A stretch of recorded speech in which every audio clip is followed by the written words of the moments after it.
Kumekuwepo na mazungumzo mengi au habari mbalimbali kwenye mitandao kwamba watu wasitoke kwa ajili ya kwenda kupiga kura. Sasa sisi jeshi la polisi tumesema hapana.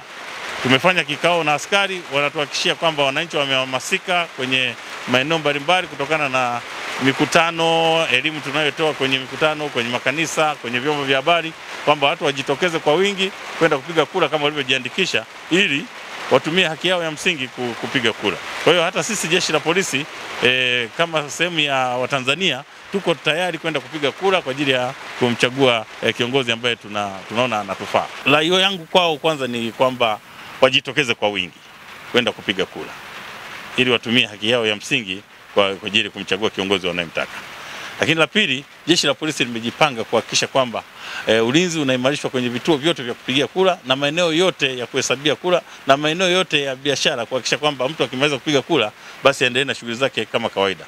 Kwa sababu uchaguzi au kupiga kura sio vurugu na wala sio sehemu ya kufanya mambo ya uvunjifu wa amani. Tunaamini kabisa kwamba kwa jinsi ambavyo tumetoa elimu na kwa jinsi ambavyo tumewaelimisha wananchi kutokuingia kwenye vurugu na kwa jinsi ambavyo tumemwambia watu waachane na matamko au matamshi ambayo yanatolewa tishia kwamba watu msitoke, msiende kuchagua, mtafanywa 1 2 3, yale matendo yote ya kiuhalifu, sisi jeshi la polisi tumejipanga kuyakabili kabla hayajatokea ili wananchi wasiweze kudhurika au kupata tatizo lolote kwa kipindi hiki cha kuelekea kupiga kura na kumalizika kwa kampeni. Niwaombe tu wananchi wa Mbeya kujitokeza kwa wingi kwenda kupiga kura, kwenda kuchagua viongozi wetu ambao tutapata nafasi ya kutongoza kwa kipindi cha miaka 5.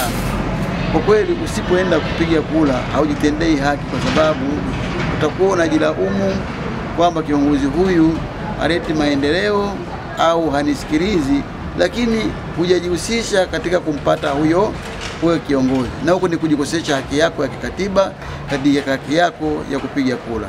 Niwaombe tena wananchi wa jimbo la Mbeya vijijini, tuendeni kujitokeze kupiga kura. Kura yako, haki yako, jitokeze kupiga kura.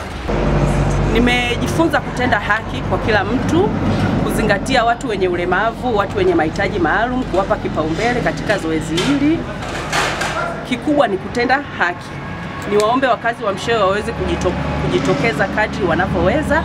Kwa wakati tutakuweko pale na tutamaliza zoezi letu vizuri.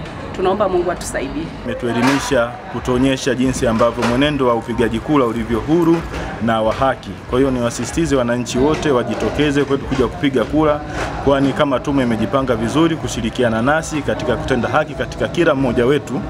Kwa hivyo niwaombe wote kwa wingi wetu tujitokeze kwa pamoja, na vituo vyetu kama tulivyopata maelekezo mapema kabisa saa 1 asubuhi vitakuwa vimefunguliwa.